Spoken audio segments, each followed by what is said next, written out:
Hey, Angie Fenimore here, and this is Fat Chat with my writing coach. So, we're going to talk about keeping the seed buried. Okay. If you've ever gardened and you dig seeds up out of the ground, it's not very effective, right? Just to keep looking to see how they're doing. I know this is counterintuitive, but that's what we do when we go to critique groups and like share our work. It's like we expose it to the sun. Which is going to fry it, like fry your creativity. Okay. So, what you want to do is keep the seed buried. And I've learned this the hard way, right? I've been doing writing coaching for a very long time. And what I've discovered is, what I do is coaching, not give advice, by the way. What I've discovered is the difference between coaching and advice and the effectiveness of coaching. So when I work with my private clients, I'll point to, like, we'll discover what the habits are because we all have our bad habits. We'll discover what the habits are so that client can go through the manuscript and start to see for themselves, right? But the more that you expose that and show your work to others and then get their feedback, the more it's going to shut down your ability to just see because you already have this natural ability to tell story. We all do. Um, so there you go. It's keep the seed buried if you want to keep your creativity alive. Um, and let's talk a little bit more about the differences between coaching and advice. Advice is when you tell somebody what to do specifically, or you're telling them, this is what I do.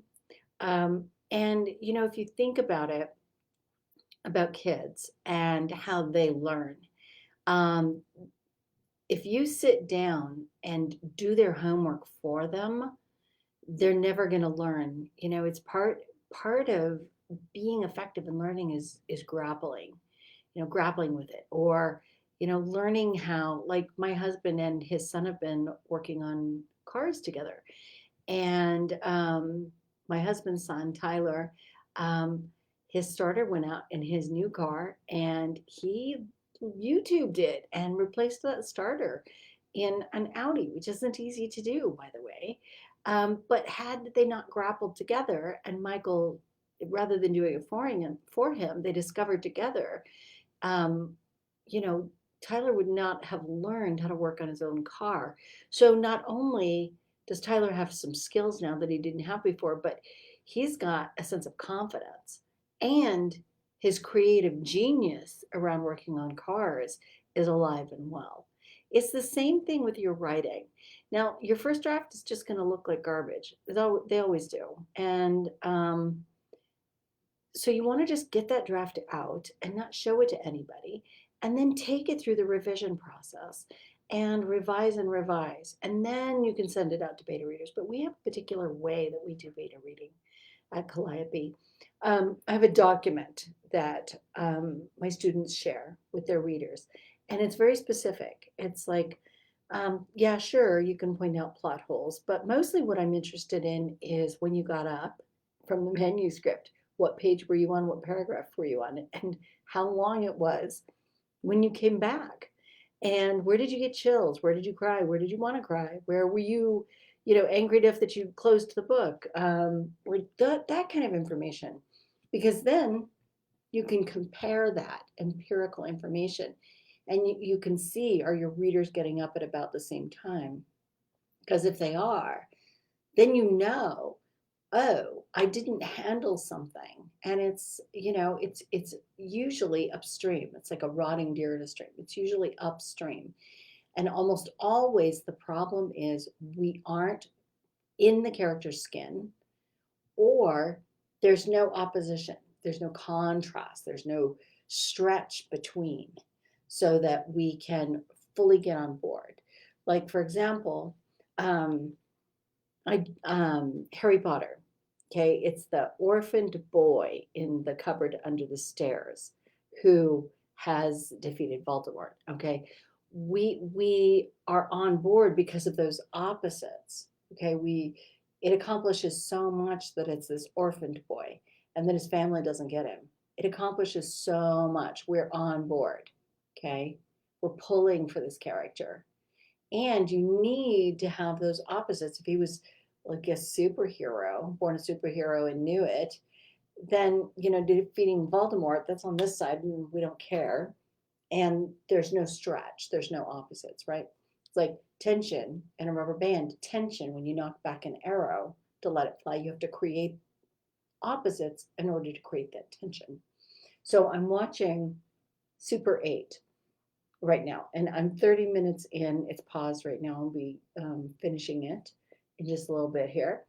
And how do they open Super 8? This is Steven Spielberg. He knows what he's doing. He's very intuitive, right? But he always does this. Always. I mean, think Star Wars. Luke, orphaned, by the way. Okay. And Super 8 opens with like the camera is zooming in. It's a factory. There's this guy outside of the sign, outside of the factory. And it says on this sign, so many days since our last accident. He's taking the numbers off. Okay. And then he puts a 1 on. That's the opening. We know immediately somebody died. It's like clear, somebody died, right? And then the next shot is our main character, and he's sitting on a swing outside of this very middle class house. He's in a suit, okay, and he's just kind of rocking, sitting there rocking. And he's holding like a locket in his hand. And we immediately know kid on a swing set outside of a house, somebody died, and it's his mom. And we know it's either his mom or it's his dad. And then the next shot is who we learned very early on. This is his best friend's parents. The mother's looking out the window, very concerned about him, saying, "I don't know if his dad can understand him well enough. I'm worried about him." This kid, his name is Joe. So then we know immediately, and we're talking within 3 minutes of the opening of the film, we know it was his mother who died, right? But look at that. It's not like you have to open your stories with, they shouldn't all open every story out there with the orphaned boy in the cupboard under the stairs. But something like that. I mean, look at that template. It's got to be, your character has to be vulnerable in some way, your main character. And then there has to be something that that character wants and can't have. And there must be conflict. There must be an opposing force, right? Or there's no opportunity for tension. There you go. So if you're having problems in your manuscript when you get to beta read, that's the information that you want to know, is where are they putting it down? Because they're going to stop reading, and you want to know how long and why. Did they leave it for 3 days or 10 minutes? Did they skip work? Did they call in sick because they couldn't put it down? Okay, great. But if all of your readers are kind of putting it down at about, the same place, within a few pages of each other, I'd say, then, and they're not coming back to it very quickly, then you have your problem. And it's a fundamental problem, and it's upstream. It's not right where they put it down. Okay, because they typically don't put it down right here. I'm bored. Put it down, right? They're going to read for a little while, and then they're going to get distracted. So there you go. Okay. So keep the seed buried. Keep it buried. Um, don't don't make that baby of yours vulnerable to others' input, because all you're going to get is opinion. You want to wait until it's as close as it can be to like consumer ready. Okay, before you start getting that information. All right, that's what I got for you.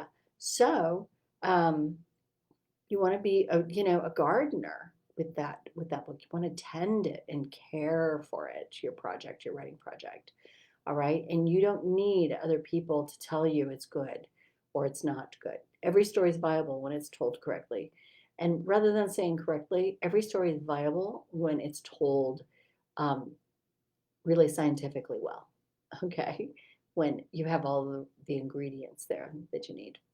So there you go. And you're a natural storyteller already. All right. So over and out for tonight. My challenge, take it or leave it, is be a judicious and tender gardener. AF. Ciao for now.